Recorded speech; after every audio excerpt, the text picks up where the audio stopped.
Hello, and welcome back to Storytime Banned Books Read with Me. I'm Kathleen Francis, and I'm glad to speak with you tonight about the difference between when a book is challenged and when a book is banned. A book is often challenged when an individual or a group is opposed to a title because they consider the subject matter to be inappropriate for children or for a particular age group.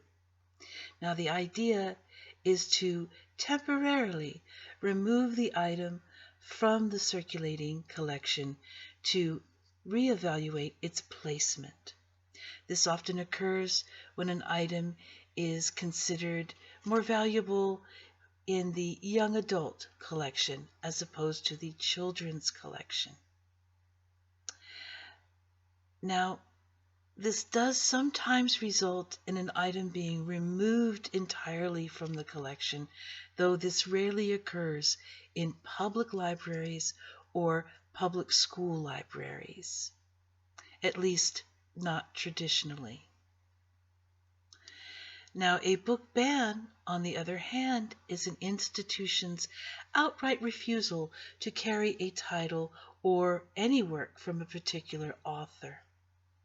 This, again, is something that most often occurs in a private library, a private school library. In either case, such occurrences are highly visible and even advertised and used, for instance, as a political football in today's socio-political climate, which is unfortunate. But then again, one could look at this in another way and say that in this way, titles and authors become more visible and are introduced to readers for the first time as a result, particularly in this, the age of the 24-hour news cycle.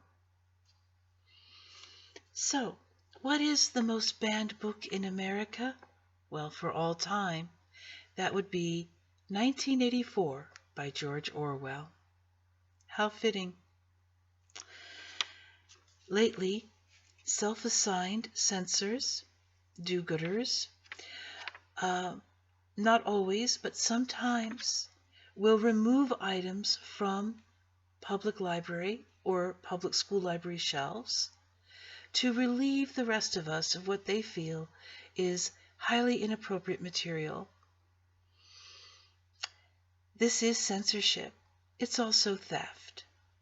Though it's not every day, it still happens. And it does circumvent the valuable conversations that they would otherwise have with their educators and their librarians.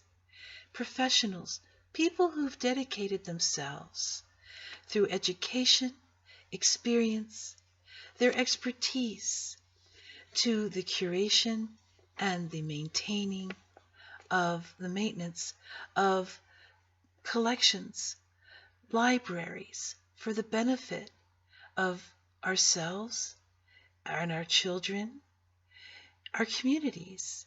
And somehow they've managed to do this, that is, maintain and regularly evaluate their collections to make sure that they're current and useful and reflect the culture and needs of the community they serve.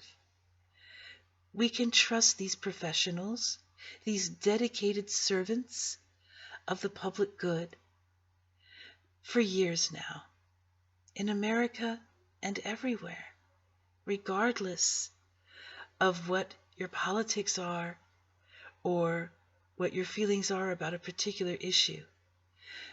The library still stands for the freedom, the public library, that is, the freedom to explore and learn, to imagine, and to read. Thank you for joining me.